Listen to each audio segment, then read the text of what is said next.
driver's seat. My son, my oldest son, has inexplicably gotten into hunting, and I don't really know how. No one in my family in any direction hunts, and so when I enter into that with him, I'm put in the position to be the learner. I'm not in the driver's seat at all. I don't even, outside of the trigger, I can't name a part of a gun, and he loves to teach me all about it, and the ethics behind it, and the history of it, and so forth. And I think in a similar way, this does that without even trying. As hard as we may work, I don't think I'm ever going to keep up with the kids' learning in terms of their access to and interest in technology.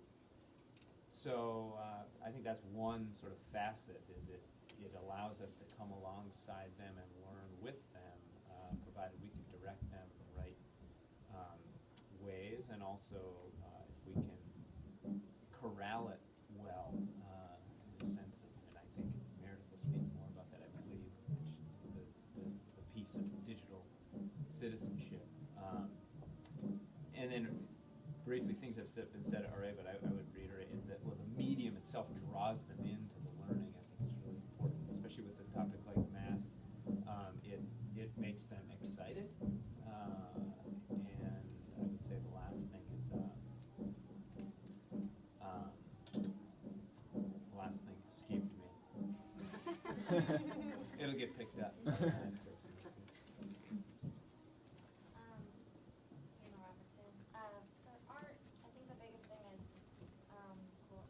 Global access to anything, especially living in a smaller city or having school in a smaller city. We don't have a lot of access to the big museums or learning about artists or things like that. So it kind of brings it to the right at their fingertips, all this information and collaboration with the world.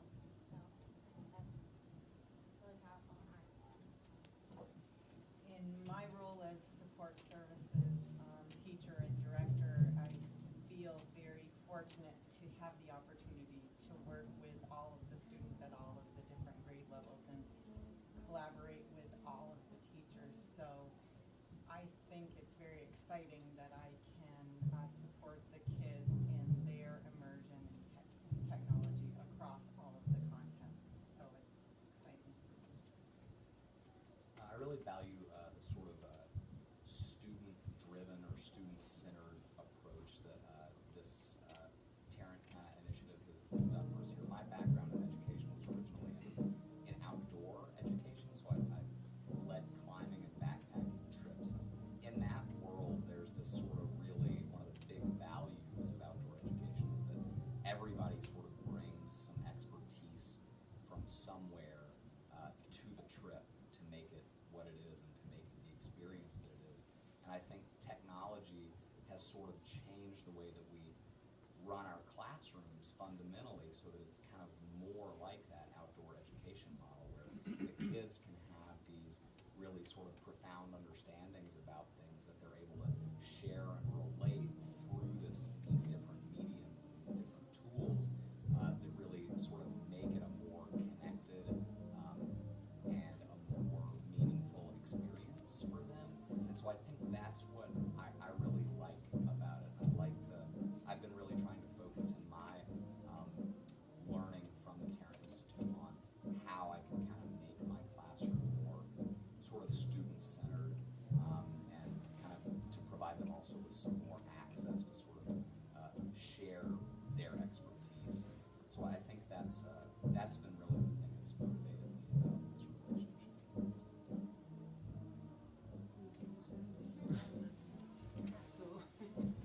So for French, I guess, what's exciting for me is to be switching from being a teacher 10 hours a day to being a student. I have been going through Casseton for a workshop. On Monday, I'm going to another workshop for foreign language. So for me, it's a learning experience.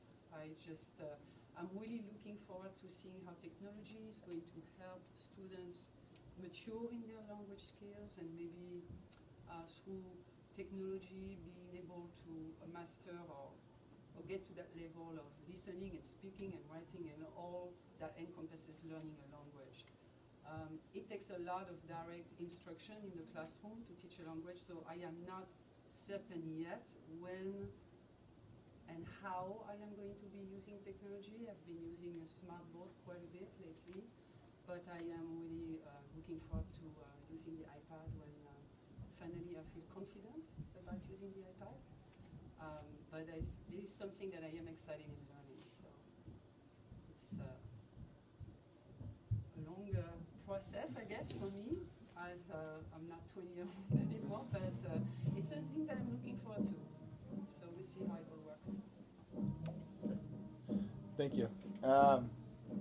Should I go? Oh, yes. You're over Can I here. shout? Huh? Can I shout? Sure. Okay. So one of the reasons why I think technology is really important, because it's hard to listen a lot. And what I've learned about brain-based research and lesson plans is, to really engage. I got 7 minutes for them to listen to what I have to say. And one of the great things about technology is I know that they're engaged when they say to me, I can't believe the bell rang. There's like 3 parts of the brain, right? And so we want to try to hit all those parts where kids are engaging and learning and have the social emotional piece. And that's always good feedback when time is erased. So this lesson was kids were to proclaim the gospel. By just saying you come from a Catholic school, there's a reaction. People know that you're Catholic. And we talked about different ways to proclaim the gospel, and these kids had a bunch of different values that they were to show in this project. And here's one. Sound?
It'll keep playing. There's a ton of them. But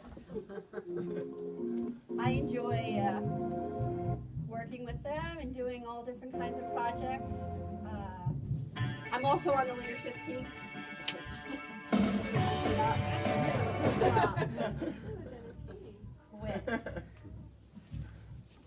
Thank you. Thank you. There's a couple other teachers who wanted to share as well some stuff that's going on in their classrooms.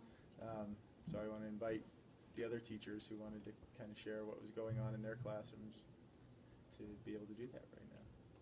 Okay. So a lot of the work that I do in my classroom is project-based. So I try and make a big effort to have the kids have hands-on. One of the first projects that we've been doing from 4th grade up to 8th grade was a project using GarageBand, which is a program on the MacBooks. And it's a program where they can arrange clips of music and be creative to create their own songs. So that's very relevant in our age now, where a lot of the music you hear on the radio is created in a very similar fashion. So, and the kids have a great time recognizing things that they hear maybe on the news or in a movie clip or something like that. A lot of those clips of music come from something like GarageBand. So the kids get to be creative and often collaborate with other students to create their own songs. So that's one project that we've been doing. And actually, for our parents, all of those are available 4th through 8th grade up on our website, so you can go and listen to them. And then the second project that we've been doing lately was with our 6th through 8th graders, and we've been creating podcasts about composers and music history. So the students had to research a composer and a piece, and they wrote a script about recorded them speaking about their information, and then we put in the music that they were talking about in the background to create a podcast. And it was a lot of fun to see what the students were doing. There was a lot of creativity. Some of them decided to be, radio announcers, or I guess create their own personas for this podcast. So we've been using, once again, the MacBooks. We were using GarageBand to create our podcasts. Thank you. Mr. Tremblay, did you want to share? Well, I was going to, but I thought we were already going to have the mirroring thing set up, so it would take a little while to set it up. But essentially, right now I'm in the midst of a project with the 7th grade and 6th grade, actually, doing 2 different topics. But one of the 6th grade projects they were basically starting out with essential questions. Were the Middle Ages truly dark? And so they had to sort of research topics during the Middle Ages and look at that whole concept, and then basically create similar to a podcast, but in this case they were learning how to be newscasters. And so it was partially learning how to be a newscaster, all the aspects of research and investigation of a topic, then telling a story about it, and then it was also collaboration with their other group mates to create, to actually put all the technology together, to put in, it was sort of like a takeoff on 60 minutes. It's only going to be 20 minutes, but the 20 minutes program. And then I actually also integrated arts into it, because that's something we've also been doing in our school. So they actually, after the first student's clip, they would actually create their own commercial to go in between, with the twist of it being during, sort of medieval focus as a topic, but yet from a sort of a modern perspective. So we had Under Armour commercials, and we had War Day instead of Hump Day, and with from War Horse, there were horses, and anyway, so no longer did they have to worry about it. So it's the Geico commercial. So they had all sorts of really creative and wonderful ideas. I did have on the show. If anyone wants to see it after, I'm happy to show it to you, but it's on a tiny little iPad right now. Great, thank you. I wanted, Mike's going to come up and he's going to talk a little bit about some of the hardware updates that we've made, as well as kind of some of the purchases that we've made and been available to make through the funding with the Tarrant Institute. Mike Early, Technology Director, and we want to take advantage of the enthusiasm that started a few years ago through parent donations. We got some MacBooks, and there was some, quite a lot of interest from the students using those devices, and then getting some iPads last year, which took off in a great way. I mean, everybody wanted to use them. We had 24. So this year, with the Tarrant partnership, we decided to go ahead and get more iPads. We got 12 for the staff, so they would each have their own, and then we got another set of 30 for this building, which is in the cart over there later if you want to see that. So that's specifically for the middle school students with their own apps on it. And then the cart we did have here in this building for sign out for all of the grades, we moved to the other building, and that's specifically for the elementary school. And that we filled up to 30, so that there's 30 iPads there that they can use and not to be transporting back and forth between buildings. So the iPads, they've been a huge success. They'll also support the iPads. We did some infrastructure upgrades with some more Wi-Fi hotspots, because those things are always out on the internet, and you can get a lot of, you can have your bandwidth literally come to a standstill when they're uploading these videos or doing stuff with Dropbox or something. So in all the parts of these buildings, this building and the building next door, there's more hotspots for them to use. We also purchased this Wi-Fi black and white color printer right here. So occasionally when they finish a project and they want to do a printout from their iPad or the MacBook, they can print right to that. And that was it on this current purchase, but we also purchased quite a few apps for use, because the free apps are pretty good, but there's many that you need to buy to do more. And the students, across all grade levels, as far as I can see, love using the apps, and it's you never get bored with